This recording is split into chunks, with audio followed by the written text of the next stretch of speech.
नमस्कार दोस्तों, स्वागत है आपका समाचार कैरी हिंदी न्यूज चैनल में। इस समय मैं मौजूद हूं देश की राजधानी दिल्ली के नजफगढ़ क्षेत्र में और मेरे साथ हैं एक ऐसे युवा साथी जो लगातार खेल खिलाड़ियों के लिए, समाज के लिए, युवाओं के लिए हमेशा समर्पित नजर आए हैं, मिलनसार हैं और बहुत ही ऊर्जावान भी हैं।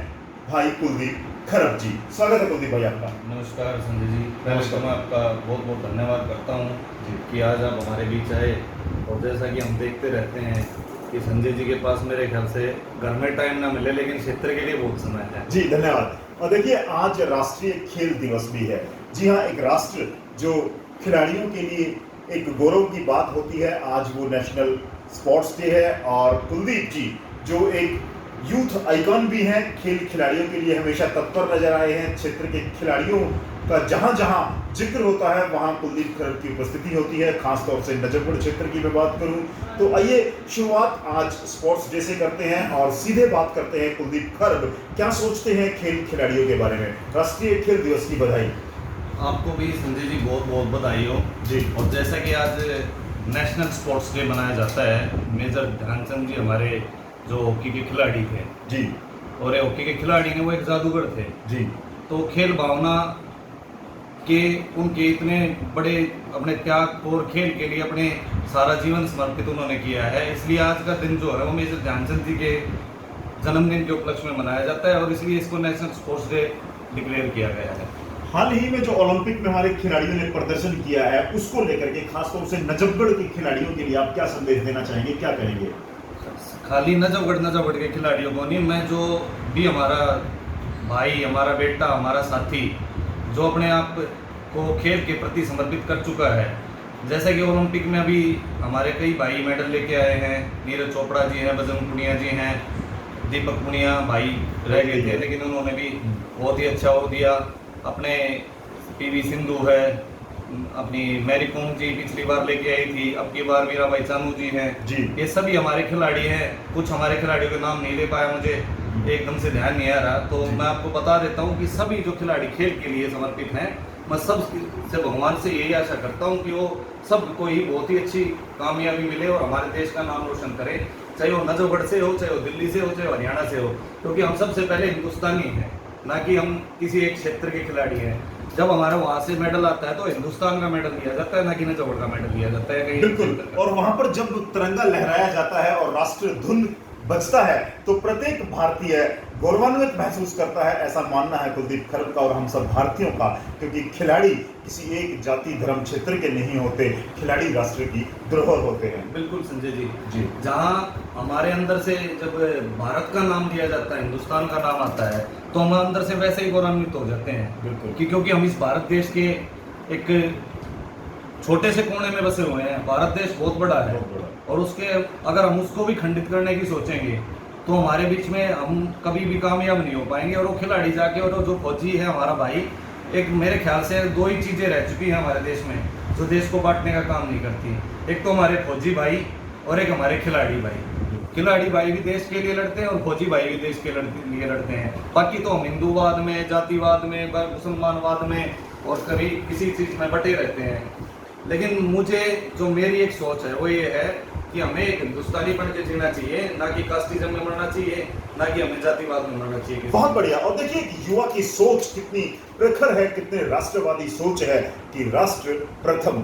जी हाँ, सबसे पहले देश है और उसके बाद सारी चीजें हैं। तो चलिए दूसरे सवाल पर मैं जानता हूँ कुलदीप सिंह जी, मैं चाहूंगा, जन्माष्टमी का पर्व है, बड़े धूमधाम से हमारे क्षेत्र में मनाया जाता है, क्या कहेंगे? देखो, कृष्ण जन्माष्टमी का व्रत है और हम जब छोटे छोटे थे तो हम व्रत रखते थे, आधी रात का व्रत बोला जाता है इसे। जी। ठीक है।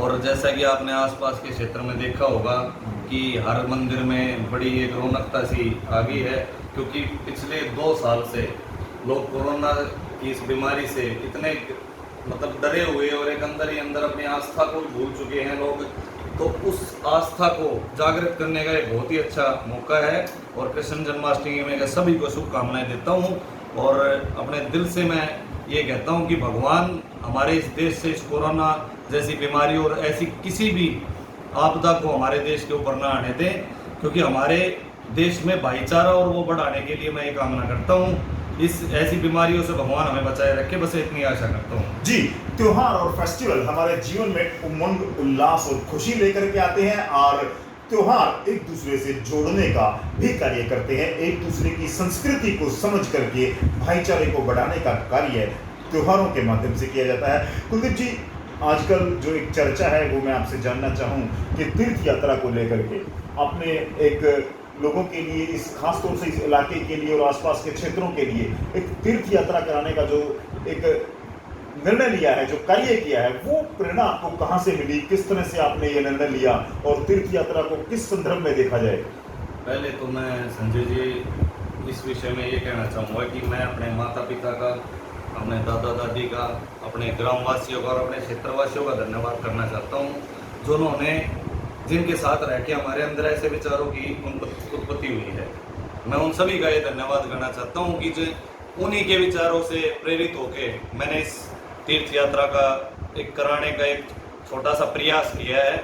और मैं ये चाहता हूँ कि जैसे कि हम आजकल हमारे बीच में एक वो बनी हुई है कि हम जब घूमने जाते हैं या कहीं तीर्थ पे जाते हैं तो या तो खुद चले जाते हैं या फिर हमारी फैमिली का जब नाम आता है तो अपने बच्चों को, छोटे बच्चों को लेके चले जाते हैं। हमारे माता पिता कभी कहीं जा नहीं पाते। क्यों नहीं जा पाते? क्योंकि एक फैमिली में होते हुए भी उनको अपनी जिम्मेवारियों का एहसास रहता है कि हमें घर पे रहना पड़ेगा। ठीक है। और उस समय में जब वो समय नहीं दे पाते तो उस चीज़ को मैं सोच के और एक छोटा सा प्रयास किया है। मैं किसी को तीर्थ पे ले जाके कोई बहुत बड़ा कार्य नहीं कर रहा हूँ। मैं सिर्फ एक अपने माता पिता, जैसे अपने बुजुर्ग, अपनी माँ, बहनें, बेटी और हमारे जो भाईचारा है, जैसे कि बहुत से आदमी ऐसे हैं जो अपने घर से नहीं निकल पाए, कोरोना जैसी बीमारी में परेशान रहे, एक माहौल, एक भाईचारे का वहाँ एक जब लोग जाएंगे तो एक आपस में भाईचारे का एक दोबारा से मिलने का अवसर प्राप्त होगा। बिल्कुल। और एक दूसरे के साथ लोगों की जब इंटरेक्शन होगी तो अपने दिमाग से जो गलत विचार हैं वो भी निकलेंगे। और गंगा जी की हम एक बार सबसे पहले हमारी जो यात्रा होगी वो हरिद्वार की होगी और गंगा जी में हम डुबकी लगा के अपने सारे हर चीज को वहीं छोड़ के बुराइयों का त्याग करके वहीं से आएंगे। जी हाँ जी। तो चलिए देखिए, आपने कहा कि तीर्थ यात्रा के माध्यम से लोगों में एक दूसरे के प्रति प्यार, विश्वास और समझ बढ़ाने का यह एक छोटा सा प्रयास इस युवा कुलदीप खर्ब के द्वारा है। तो आइए अगला प्रश्न इनसे जान लेते हैं।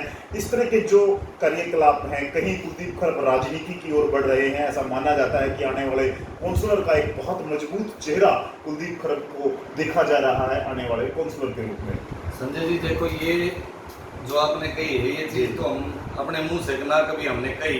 देखिए, ये समाज है, ये कयास लगा लेता है और ऐसा मानना है कि कुलदीप एक युवा है, मिलनसार है, तो लोगों का ध्यान उस तरफ है कि हो सकता है आने वाले काउंसिल में ये मजबूती।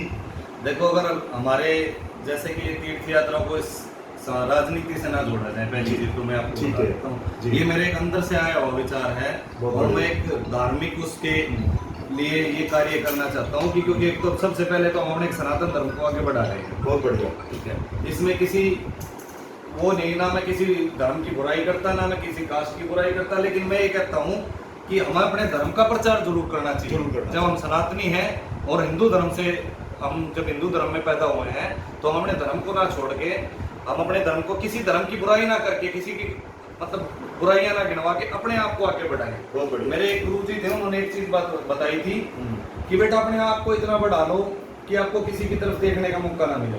ठीक है। और वो बढ़ाने का मतलब ये नहीं कि आप अपने घमंड को बढ़ा लो या अपने किसी से अपनी जो अपने विचारों को, अपने जो लोगों के कार्य करने को आप इतना वो कर लो कि आपके ऊपर कोई क्वेश्चन मार्क ना लगा पाए। और रही बात राजनीति की, तो अगर हमारे क्षेत्रवासियों ने और मेरे युवा साथियों का और मेरे बुजुर्गों का आशीर्वाद बना रहा तो ये भी कोई बड़ी चीज नहीं है, क्योंकि नेता भी हमारे ही बीच में से निकले हुए हैं, कोई बाहर से नहीं आता है। और वोट देने वाला जो अधिकार, जो एक भगवान, जो एक हमारे मेरे ख्याल से भारत में ही एक ऐसा अधिकार है जो एक धर्मनिरपेक्षता का और एक देश माना जाता है, जिसमें वोट देने का अधिकार, वो सबको अपना अधिकार है। किसी को भी ये हम ये नहीं कह सकते कि भाई तू इसकी वोट डाल देना, और ना आज के टाइम में कोई किसी के कहने से वोट डालता है। सभी लोग एक दूसरे के विचारों से, एक दूसरे के कार्यों से प्रेरित होकर ही वोट डालते हैं। अब हमारे बीच में ये उदाहरण है, मोदी जी की 7 सीटें आई थी दिल्ली में बिल्कुल। भाजपा की जी और फिर उसके बाद केजरीवाल जी की 62 सीटें आई हैं बिल्कुल। जो कि विधानसभा की थी। अब उनमें सब लोगों को ये तो पता ही लग गया कि ना तो देश दिल्ली में सारे बीजेपी के आदमी है, ना ही दिल्ली में सारे केजरीवाल जी के आदमी हैं। लोग इतने समझदार हैं, वो हर आदमी को परख लेते हैं, हर आदमी के बारे में सोचते हैं। और अगर कभी लोगों ने मुझे ऐसा अवसर दिया तो हम इससे भी पीछे नहीं हटेंगे, कोई ऐसी हमारे। लेकिन अभी आपको ये बता देते हैं कि राजनीति से मेरी तीर्थ यात्रा को ना जोड़े कोई भी, ये आप लोगों से बहुत बढ़िया। देखिए कि युवा जो आप हाथ जोड़कर अपील करते नजर आते हैं समाज में भाईचारे को बढ़ाने के लिए, समाज में परस्पर प्यार सहयोग की भावना को मजबूत करने के लिए एक युवा ने यह सोचा है। एक साहसिक कदम है। कोरोना जैसी मार से हम सब जूझ चुके हैं। कोरोना ने हम सबको न केवल शारीरिक रूप से अपितु मानसिक रूप से भी एक दूसरे से दूर कर दिया था, और उन्हीं दूरियों को खत्म करने के लिए, एक दूसरे का फिर से सहयोग पाने के लिए और एक दूसरे के साथ एक धार्मिक स्थल पर जाकर मन की भावना को पवित्र करने का यह प्रयास इस युवा के द्वारा किया जा रहा है। राजनीति एक अलग विषय है, लेकिन समाज सेवा के माध्यम से जिस प्रकार कुलदीप खर्ब काफी लंबे समय से आज युवाओं से जुड़े रहे हैं, न केवल युवाओं से अपितु खास तौर से जो बुजुर्ग हैं, राजनीतिक व्यक्ति हैं, या मैं कहूं कि क्षेत्र के तमाम जितने भी लोग हैं, उनसे कुलदीप खर्ब का एक विशेष जुड़ाव रहा है। ऊर्जावान युवा है, कार्य करने की क्षमता बहुत बेहतर है, और सबसे बड़ी बात है कि इनका जो हंसता हुआ चेहरा है, जो इनकी मिलनसारिता है, वो इनकी खूबियों को और अधिक बढ़ा देता है। चलिए अंत में एक सवाल और है कुलदीप भाई, आप शिक्षित भी हैं और सुलझे हुए भी हैं, दोनों ही बातें आप पर लागू होती हैं। आज़ादी का 75वां वर्ष हम मना रहे हैं, 74 साल इस भारत देश को आज़ाद हुए हो चुके हैं। क्या है देश प्रदेश का हाल और युवा क्या सोचते हैं? कुलदीप खर्ब क्या सोचते हैं? देखिए संजय जी, इतने बड़े लेवल पे हमें अभी सोचने लायक हैं तो नहीं जी, लेकिन हम अपने विचार प्रकट कर सकते हैं। बहुत बढ़िया। जैसा कि पिछले जो 74 साल हमारे देश को आज़ाद हुए हो चुके, और 75वां साल हमारा लगा हुआ है कि आज़ादी का हमारा 75वां साल चला हुआ है। जी, मैं यही मानता हूँ कि हर साल साइंटिफिक रीजन से अगर देखा जाए तो हर साल कुछ ना कुछ प्रगति हुई है हमारे देश की, लेकिन एक मेंटली उससे देखा जाए तो आज के समय में चाहे युवा हो चाहे बुजुर्ग हो, वो एक डिप्रेशन लेवल उनका बढ़ता हुआ जा रहा है। और मैं यही कहूँगा अपने दोस्तों को, अपने बुजुर्गों को तो इतना ही कहूँगा कि आप सुबह शाम एक बार घूम के भी अपने घर से निकल के घूमने जाएं तो आप लोगों का वैसे ही शरीर ठीक रहेगा, क्योंकि आप लोगों का रहना हमारे बीच में बहुत ही ज़्यादा जरूरी है। जब तक अगर बुजुर्ग हमारे को कोई शिक्षा नहीं देंगे, हमें मार्गदर्शन नहीं देंगे, तो हम कहीं भी कामयाब नहीं हो सकते। और अपने युवा साथियों से एक ही अपील करता हूँ कि कोरोना जैसी हजारों बीमारियां आ जाए, अगर आप लोग फिट हो गए तो आपका कोई कुछ नहीं बिगाड़ सकता है, आपका मेंटली कोई कुछ नहीं कर सकता है, आपका फिजिकली कोई कुछ नहीं कर सकता है। लेकिन अपने आप को इतना अच्छा अपना दमदार बना लो, अपना इतना स्ट्रॉन्ग कर लो कि आपको कोई बीमारी तो क्या, कोई भी बड़ी से बड़ी कोई आपदा आपको कुछ नहीं कर सकती है। और इतना ही है कि इस देश के बारे में जैसे कि आप लोगों के सामने टीवी न्यूज़ और ये सब आती रहती हैं, तो इन चीज़ों में देख देख के लोग इतने लो लेवल फील करने लगे हैं। इसलिए ज़्यादा मैं इतना ही कहूँगा, ज़्यादा अपनी टेंशन लेना छोड़ दो और अपने काम धाम करो, और अपने काम धाम का मतलब रखो, फालतू की चीज़ में बढ़ो मन्ना, और अपनी एक्सरसाइज करो, और सब तो बढ़िया अपने आप में फिट रखो, बाकी चीज़ भगवान देखेगा और ऊपर वाला और सब देखेगा। बहुत बढ़िया।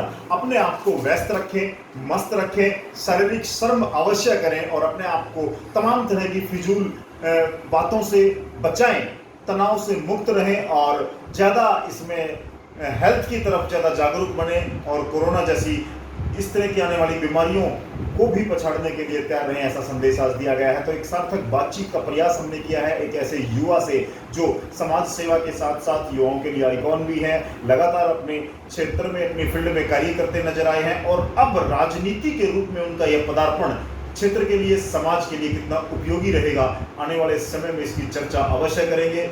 जब तक के लिए धन्यवाद। Thank you.